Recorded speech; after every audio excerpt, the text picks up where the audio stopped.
Hello everyone, welcome back to Mediconism. Today I am one of your medico, है ना, is going to teach you the subject of biochemistry. ठीक है ना, हम biochemistry पढ़ रहे हैं। बायोकेमिस्ट्री में हमने केमिस्ट्री ऑफ अमाइनो एसिड का चैप्टर शुरू कराया, मतलब बेसिकली हमें प्रोटीन्स तक पहुंचना है, लेकिन उससे पहले हमें क्या कराया, हमने अमाइनो एसिड की केमिस्ट्री से शुरू किया है। अब अमाइनो एसिड की केमिस्ट्री तो शुरू किया है, अब हमें इसमें क्या पढ़ना है, इसमें हमने अमाइनो एसिड का क्लासिफिकेशन देख लिया था। अब क्लासिफिकेशन जब पूरा हुआ तब अब हमें अमाइनो एसिड्स की प्रॉपर्टी स्टार्ट करनी है। बहुत ही बेसिक मतलब कॉन्सेप्ट है ये, और इसके अंदर सिर्फ और सिर्फ आपकी स्टैंडर्ड बुक में 3 प्रॉपर्टीज दे रखी हैं, 3 प्रॉपर्टीज। ठीक है ना, अमाइनो एसिड की 3 प्रॉपर्टी दी हैं। सबसे पहले पढ़ते हैं, सबसे पहला एम्फोलाइट्स। ठीक है, सबसे पहली है, जो सबसे पहली प्रॉपर्टी का नाम है, मतलब प्रॉपर्टी के अंदर ये प्रॉपर्टी है अमाइनो एसिड की, एम्फोलाइट्स, और इनका आइसोइलेक्ट्रिक पॉइंट। एम्फोलाइट्स बेसिकली कुछ भी नहीं है, एम्फोलाइट्स का मतलब होता है ज्विटर आयन। ज्विटर आयन अब अपने ड्रॉप टाइम में सबके सब महारत हासिल करके आए हैं। ड्रॉप टाइम में हमने बहुत बार पढ़ा था कि ज्विटर आयन का मतलब क्या होता है। ये एक अमीनो एसिड ऐसी होती है CH, ये कुछ गलती है, N है ये, मतलब ठीक है ना, COO और NH2, यहाँ पे 2 होगा, लेकिन क्या होगा कि जो इसका H है, COH का H है, वो यहाँ से H है ना, ये आयनाइज होगा, पानी में जब ये घुल जाएगा तब ये आयनाइज होगा वाटर में घुलने के बाद। ये जैसे यहाँ पे इसका ये H था, तो ये क्या करेगा, ये H अलग हो जाएगा, H प्लस अर्सी यहाँ रह जाएगा। इस तरह NH2 में ये बेस है, बेस की टेंडेंसी क्या होती है, प्रोटॉन्स एक्सेप्ट करने की। ये NH2 था, लेकिन ये वाला H प्लस ये एक्सेप्ट करेगा H प्लस, और ये क्या बन जाएगा, ये बन जाएगा RCH, ऊपर C double bond O minus और नीचे NH3 प्लस। तो ऐसे इसको ज्विटर आयन बोलते हैं, और यही इसका एम्फोलाइट है। ठीक है ना, अब ज्विटर आयन सोचो एक तरीके से, ये मैंने इसका सोल्यूशन बनाया वाटर में। मैंने सूखी अमीनो एसिड का पाउडर था, कोई भी एग्जांपल लेंगे बाद में बताएंगे। मैंने उसका पाउडर बनाया, मैंने क्या करा, इसको सोल्यूशन में इसको यहां से ऐसे ऐड कर दिया। ठीक है, अब ऐड करने के बाद ये कैसा होगा, जितनी सोचो ये अमीनो एसिड है, सब की सब क्या करेंगी, प्रोटॉन्स एक्सेप्ट करेंगी जितनी भी होंगी, और सब की सब एक दूसरे का चार्ज कैंसिल आउट कर देंगी। आयनाइज तो होंगी लेकिन चार्ज कैंसिल आउट कर देंगी। ठीक है ना, आयनाइज्ड होंगी, चार्ज को कैंसिल आउट कर देंगी। अब जब वो चार्ज को कैंसिल आउट कर देंगी तो उससे क्या होगा, उससे ये पूरा का पूरा सोल्यूशन कैसा होगा, इसका नेट चार्ज 0 हो जाएगा, नेट चार्ज 0।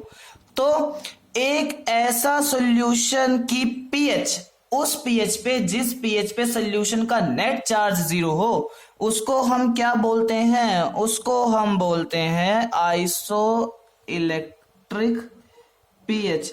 ठीक है ना, आइसो इलेक्ट्रिक पीएच क्या है, सॉल्यूशन की वो पीएच जहां पे उसके पास कोई चार्ज ना हो। अब आइसो इलेक्ट्रिक पीएच पे जब उसके अंदर कोई चार्ज ही नहीं है, ठीक है ना, चार्ज नहीं है, तो वो इलेक्ट्रिक फील्ड में वो सॉल्यूशन कोई मूवमेंट नहीं करेगा, इलेक्ट्रिक फील्ड के अंदर कोई मूवमेंट शो नहीं करेगा, पहली बात। पहला पॉइंट हुआ। दूसरी बात ये कि उसकी सॉल्युबिलिटी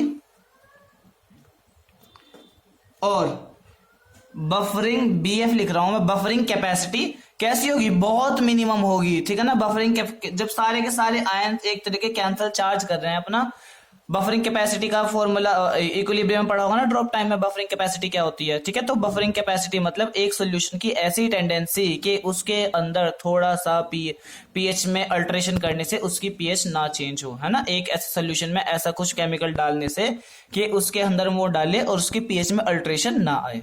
ठीक है, तो सोल्यूबिलिटी कैसी होगी, सोल्यूबिलिटी और बफरिंग कैपेसिटी आइसोइलेक्ट्रिक सॉल्यूशन के, आइसोइलेक्ट्रिक पीएच के सॉल्यूशन की मिनिमम होगी। ठीक है, अब ये न्यूट्रल पे, एक तरीके से ये न्यूट्रल पे है जो आइसोइलेक्ट्रिक पीएच है। अब लेकिन दिक्कत क्या है, अगर मैंने इसको थोड़ा सा एसिडिक की तरफ शिफ्ट किया, एसिडिक की तरफ, तो एसिडिक की तरफ कैसा होगा, कटायनिक सोल्यूशन उसमें, मतलब कटायनिक आयन सोल्यूशन में ज्यादा बढ़ जाएंगे। कैसे बढ़ जाएंगे, कैटायंस इंक्रीज करेंगे। अगर मैंने इसकी पीएच को एसिडिक की तरफ शिफ्ट किया, एसिडिक मतलब 7 से नीचे शिफ्ट किया, और अगर मैंने इसकी पीएच को बेसिक की तरफ शिफ्ट किया, बेसिक की, तो ये क्या बन जाएंगे, ये एनायंस में एनायंस ज्यादा हो जाएंगे, मतलब एनायंस जो थे वो 50% से एक तरीके से ज्यादा हो जाएंगे। Anions increase. अब ये याद कैसे करें, एसिडिक सी और कैटायन का फर्स्ट, ये याद रखना है, दूसरा खुद याद हो जाएगा। क्या ट्रिक है याद करने की, ट्रिक है कि आपको एसिडिक के लास्ट का वर्ड याद रखना है। एसिडिक के लास्ट का वर्ड सी है, सी फॉर कैटायन है। बेसिक का नहीं याद रखना है, बेस को बेस याद करना है, बेसिक ना याद करके बेस समझना है, ठीक है ना, फिर वो कंफ्यूजन नहीं होगा। ठीक है, चलो ये पहला सबसे बेसिक प्रॉपर्टीज की एम्फोलाइट्स दिखाने की। ठीक है, दूसरी प्रॉपर्टीज है इनकी एम्फोलाइट्स दिखाने के बाद ऑप्टिकल एक्टिविटी। ऑप्टिकल एक्टिविटी, अब ये पॉइंट तो भैया ड्रॉप टाइम में हमने ऑप्टिकल आइसोमेरिज्म केमिस्ट्री में इतना पढ़ा था कि बहुत बहुत ज्यादा ही पढ़ा था, है ना, पूरी मास्टरी करके आए थे इसमें तो हम एक तरीके से सबने पढ़ रखा था ऑप्टिकल एक्टिविटी का। तो ऑप्टिकल एक्टिविटी में बताता हूं मैं, एक सेकेंड। तो ऑप्टिकल एक्टिविटी में एक तरीके से क्या होगा, ऑप्टिकल एक्टिविटी में ये प्रोसेस होगा कि ऑप्टिकल एक्टिविटी का क्या मतलब होता है। ऑप्टिकल एक्टिविटी पहली बात कौन से कंपाउंड्स दिखाते हैं जिनके पास क्या हो, कायरल सेंटर। कायरल सेंटर क्या होता है, कायरल सेंटर होता है जिस कार्बन के चारों ग्रुप कैसे कैसे हो, डिफरेंट हो, ए बी सी डी। अब वो अमाइनो एसिड ही ऑप्टिकल एक्टिविटी दिखा पाएंगे जिनके चारों ग्रुप्स डिफरेंट हो। अब किसके नहीं है, एक अमीनो एसिड है ग्लाइसिन, इसके चारों के चारों ग्रुप डिफरेंट नहीं होते, इसके जो आर चेन है वो H होती है इसकी, इसलिए ये ऑप्टिकल आइसोमेरिज्म नहीं शो करता। ग्लाइसिन ऑप्टिकल आइसोमेरिज्म शो नहीं करेगा, ठीक है ना। बाकी सब की सब जो करेंगे वो ऑप्टिकल आइसोमेरिज्म शो करेंगे। बाकी जितनी भी 19 अमीनो एसिड्स हैं, 19 अमीनो एसिड्स, ये सब ऑप्टिकल एक्टिविटी शो करेंगी। क्या करेंगी, ये सब ऑप्टिकल एक्टिविटी को शो करेंगी। अब नेचर में जो है एल अमाइनो एसिड्स, नेचर में एल अमाइनो एसिड मिलती हैं, ठीक है ना। एल अमाइनो एसिड्स नेचर में ज्यादा कॉमन है। कौन सी amino acid, L amino acids, L nature में ज्यादा कॉमन है। L amino acids more common in nature. L amino acid जो है वो नेचर में, तो एल अमाइनो एसिड एक तरीके से नेचर में ज्यादा कॉमन है इनको, इसलिए हम इनको क्या बोलते हैं, नेचुरल अमीनो एसिड। एल तो है नेचर में जो मोर कॉमन है, लेकिन हमेशा क्वेश्चन किससे बनता है, जो ना कॉमन हो, तो D amino acids, D amino acids ये कहां मिलती हैं, ये कुछ एंटीबायोटिक्स में मिलती हैं, ठीक है ना। कुछ एंटीबायोटिक्स होती हैं उनके अंदर डी अमीनो एसिड मिलती हैं, जैसे वेलिनोमाइसिन वगैरह में ये आप ही क्या, ग्रामिसिडिन हो गया, ग्रामिसिडिन, वेलिनोमाइसिन, ग्रामिसिडिन, इनके अंदर डी अमीनो एसिड मिलती है। और कहां मिलती है, बैक्टीरिया की सेल वॉल में, बैक्टीरियल सेल वॉल इनमें मिलती है, ठीक है ना। चलो ऑप्टिकल एक्टिविटी बहुत छोटा टॉपिक है, बस इतना ही है। इसमें एक पॉइंट बात की है, अच्छा एक अमीनो एसिड तो है जो एक भी ऑप्टिकल आइसोमेरिज्म शो कर दी, क्यों, क्योंकि उसके पास ऑप्टिक सेंटर ही नहीं है, ऑप्टिकली सेंटर ही नहीं है उसके पास। लेकिन कुछ अमीनो एसिड ऐसी हैं, कुछ अमीनो एसिड ऐसी हैं जो 2 से ज्यादा ऑप्टिकल एक्टिव सेंटर जिनके पास है, ठीक है ना, तो उनके आइसोमर्स भी ज्यादा बन रहे हैं, डी स्टीरियोमर्स उनके। और उन अमीनो एसिड के नाम एग्जांपल है, एक तो टी से थ्रियोनिन और आई से आइसोल्यूसिन। थ्रियोनिन और आइसोल्यूसिन और थ्रियोनिन के 2 से मोर देन 2 ऑप्टिकल सेंटर, इनके जो ऑप्टिकल सेंटर हैं वो 2 से ज्यादा हैं, इसलिए इनके 4 डिस्टीरियोमर्स बनेंगे, ठीक है ना।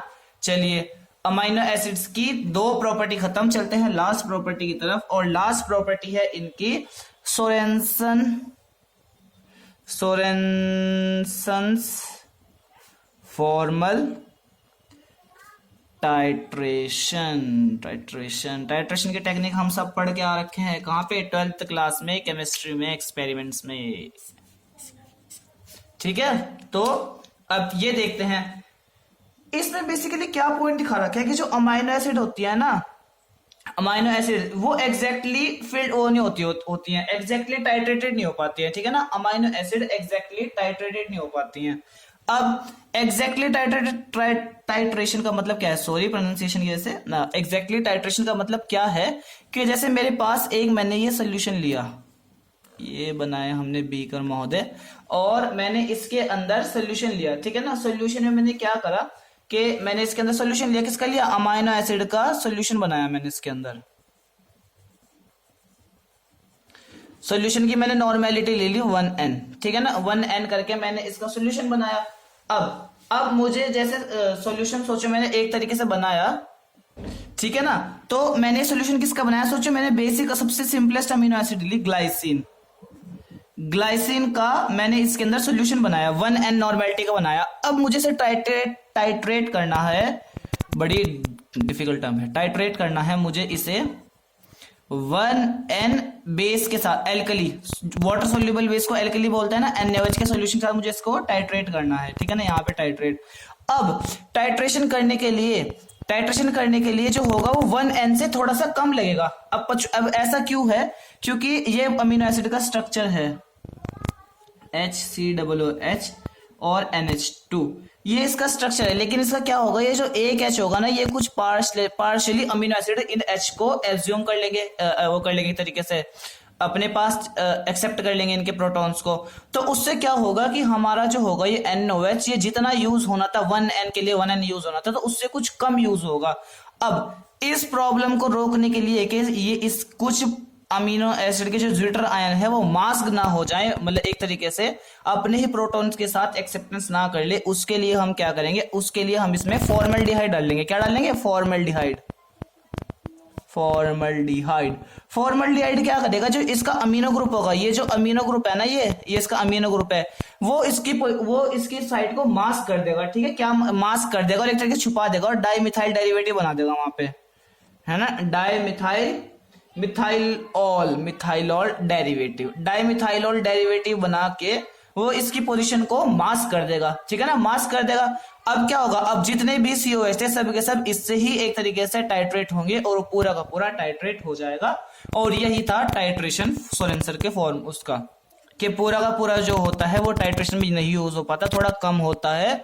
उस चीज को ओवरकम करने के लिए हम उसमें सोल्यूशन में फॉर्मल्डिहाइड डालते हैं और वो हो जाता है, ठीक है ना। तो आज की क्लास में बहुत बेसिक चीज सीखी हमने, प्रॉपर्टीज ऑफ अमीनो एसिड देखी। 3 प्रॉपर्टी कुल है, पहली प्रॉपर्टी है एम्फोलाइट्स, दूसरी ऑप्टिकल एक्टिविटी और तीसरी है सोरेनसन का फॉर्मल टाइट्रेशन, ठीक है। अब एक टिप छोटा सा लास्ट में गिफ्ट देके जाते हैं आपको, एस्पार्टेम सुना होगा आपने, एस्पार्टेम सैकरीन के बाद ये यूज होता है आर्टिफिशियल स्वीटनर में, क्योंकि सैकरीन के ऊपर केस वगैरह हो गया था, तो इसलिए इसको यूज करते हैं। और एस्पार्टेम जो है, एस्पार्टेम 2 अमीनो एसिड का मिक्सचर है। अब एस्पार्टेम एक एस्पार्डिक एसिड, सिंबल क्या था याद करने का, एस्पार्डिक एसिड, है ना, प्रोनाउंसिएशन सिखाया था, एस्पार्डिक एसिड सिंबल D, और एस्पार्टेम और एक है इसके अंदर अमीनो एसिड फिनाइल एलेनिन, ठीक है ना, फिनाइल एलेनिन क्या साउंड आ रही है, F, ठीक है ना, ये इससे बाहर है, ये टिप है आपकी एक तरीके से बोनस है, तो ठीक है ना। नेक्स्ट क्लास में अमीनो एसिड की प्रॉपर वो देखेंगे, केमिकल रिएक्शंस देखेना, ठीक है। तब तक के लिए गुड लक, और बाकी है चैनल को शेयर करें अपने दोस्तों के साथ और चैनल को ग्रो करने में हेल्प करेंगे। Thank you so much.